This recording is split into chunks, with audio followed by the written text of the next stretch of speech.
नमस्कार दोस्तों, आज फिर से चर्चा करते हैं एग्ज़ाम में आने वाले क्वेश्चनों के बारे में जो कि एग्ज़ाम में 100% आएंगे। समय गवाए बगैर चर्चा करते हैं। क्वेश्चन नंबर 1 है, इस गेज का क्या उपयोग है? ए. जॉब की आंतरिक त्रिज्या को जांचना। बी. बेलनाकार जॉब का व्यास जांचना। सी. जॉब की ऊंचाई और समांतरता जांचना। और डी. जॉब को मशीनों में डेनिम के समान रखना। इसका उत्तर है ए। और अगला प्रश्न है, इस रेती का क्या नाम है? ए. रास कट रेती। बी. एकल कट रेती। सी. दोहरी कट रेती। और डी. वक्राकार कट रेती। और इसका आंसर है ए। अगला प्रश्न है, इस औजार का क्या नाम है? ए. डिवाइडर। बी. आंतरिक कैलिपर। सी. विषम लेग कैलिपर। और डी. बाह्य कैलिपर। और इसका सही आंसर है बी। अगला प्रश्न है, लकड़ी में ट्विस्टिंग दोष का क्या कारण है? ए. दोषपूर्ण भंडारण। बी. असमान सिकुड़ना। सी. गलत सीजनिंग। और डी. शाखाओं की वृद्धि में अनियमितता। और इसका सही आंसर है बी। अगला प्रश्न है, मोर्टाइज छेनी का क्या उपयोग है? ए. लकड़ी में सामान्य छेनीकरण करना। बी. लकड़ी में आयताकार छेद करना। सी. लकड़ी को छीना एवं फिनिश देना। डी. लकड़ी में हल्का छेनीकरण तथा तेज किनारे की सफाई करना। इसका उत्तर है बी। और अगला प्रश्न है, शीट मेटल में तेज मोड़ हेतु किस प्रकार का स्टैक उपयोग किया जाता है? ए. वर्गाकार stack. B. Hatchet stack. C. Blow horn stack. और डी. बेवल एज वर्गाकार स्टैक। और इसका सही आंसर है बी। अगला प्रश्न है, किस प्रकार की ठंडी छेनी का उपयोग किनारे पर पदार्थों को वर्गाकार करने हेतु किया जाता है? ए. जाली छेनी। बी. क्रॉस कट छेनी। सी. अर्धवर्गाकार की छेनी।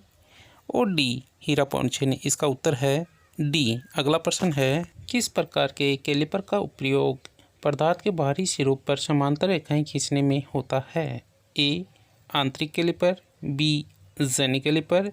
सी. बाह्य कैलिपर। और डी. स्प्रिंग जोड़ कैलिपर। और इसका आंसर है बी। अगला प्रश्न है, इस ड्रिल बिट का क्या नाम है? A. Flat drill bit. B. Taper shank bit. C. Countersink bit. और डी. Straight sink bit. इसका उत्तर है बी। अगला प्रश्न है, शीट मेटल में सामान्य उपयोग हेतु किस प्रकार का स्टैक उपयोग किया जाता है? ए. वर्गाकार स्टैक। बी. हेचेट स्टैक। सी. ब्लोहॉर्न स्टैक। डी. बेवल एज वर्गाकार स्टैक। और इसका सही आंसर है ए। अगला प्रश्न है, ISO metric file thread M12x1.25 में 1.25 नंबर का क्या इंगित करता है? ए. थ्रेड का व्यास। बी. थ्रेड का पिच।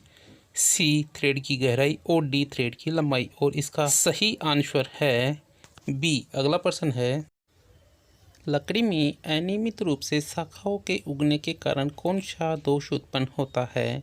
ए. गांठ। बी. कपिंग। सी. चटकना। और डी. घुमाना। और इसका सही आंसर है ए. गांठ। और अगला प्रश्न है, एक टेनर नारी के कुंद दांतों को तेज करने के लिए किस रेती का उपयोग किया जाता है? ए. वर्गाकार रेती। बी. वृत्ताकार रेती। सी. त्रिभुजाकार रेती। और डी. अर्धवृत्ताकार रेती। और इसका सही आंसर है सी. त्रिभुजाकार रेती। और अगला प्रश्न है, अक्ष से इंगित रेती के भाग का नाम बताइए। ए.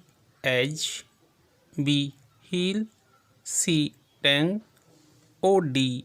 शोल्डर। और इसका सही जवाब है बी। अगला प्रश्न है, इस औजार का क्या नाम है? ए. Jenny caliper. बी. आंतरिक कैलिपर। सी. बाह्य कैलिपर। और डी. फ्रम जोड़ कैलिपर। इसका उत्तर है ए। अगला प्रश्न है, छेनी में अक्ष द्वारा प्रदर्शित कोण का नाम क्या है? ए. रेक कोण, बी पॉइंट कोण, सी क्लियरेंस कोण और डी झुकाव कोण। और इसका उत्तर है बी। अगला प्रश्न है, फर्मर छेनी का क्या उपयोग है? ए छीनने और जोड़ों की फिनिशिंग में, बी सामान्य छेनीकरण कार्य, सी लकड़ी में आयताकार छेद बनाना और डी लकड़ी में हल्का छेनीकरण तथा तेज किनारों की सफाई। और इसका सही जवाब है बी। अगला प्रश्न है, किस प्रकार का अर्ध लैंप जोड़ प्रयोग किया जाता है जब जॉब का एक भाग सिरे के अंत से कुछ दूरी से मिलता है? ए एंड लैंप जोड़, बी क्रॉस लैंप जोड़, सी मध्य लैंप जोड़ और डी कोना अर्ध लैंप जोड़। और इसका सही जवाब है सी। अगला प्रश्न है, 90 डिग्री मोड़ और अंदर से निकले हुए किनारों के साथ धातु ट्रे बनाने के लिए किस प्रकार के नोज का प्रयोग किया जाता है? ए वी नोच, बी तिरछा नोच, सी वर्गाकार नोच और डी सीधा नोच। और इसका उत्तर है ए। अगला प्रश्न है, शीट मेटल कार्य में हेम फोल्डिंग का क्या उद्देश्य है? ए वर्गाकार डिब्बे को बनाने में सहायक, बी शीट मेटल को सरलता से मोड़ने में सहायक, सी काटने के बाद खुरदरे किनारे बनने से रोकता है, डी शीट को क्षति से बचाता है। और इसका सही जवाब है डी। अगला प्रश्न है, लकड़ी में कौन सा दोष इसकी शक्ति को कम करता है? ए घुमाना, बी कपिंग, सी चटकना और डी अनियमितता। और इसका सही जवाब है डी अनियमितता। अगला प्रश्न है, इस हथौड़े का क्या नाम है? ए क्लो हथौड़ा, बी बॉल पिन हथौड़ा, सी क्रॉस पिन हथौड़ा, डी स्ट्रेट पिन हथौड़ा। और इसका सही जवाब है ए। अगला प्रश्न है, गलत सीजनिंग के कारण लकड़ी में कौन सा दोष उत्पन्न होता है? ए गांठ, बी घुमाना, सी चटकना, डी कपिंग। और इसका सही जवाब है डी कपिंग। और अगला प्रश्न है, जस्ती सीट पाइप जोड़ में अक्ष के रूप में चिन्हित थ्रेड का क्या नाम है?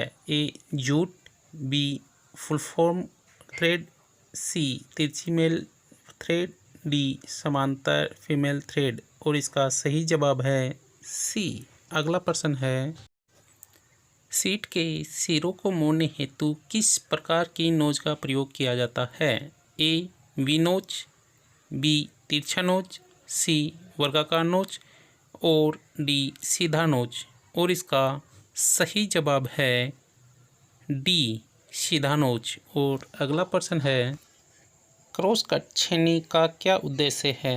ए कीवेज काटने में, बी वर्गाकार नालियाँ काटना, सी सामग्री को कोनों पर चौकोर करने में और डी बड़ी चौड़ी सतह से धातु निखारना। और इसका सही जवाब है ए।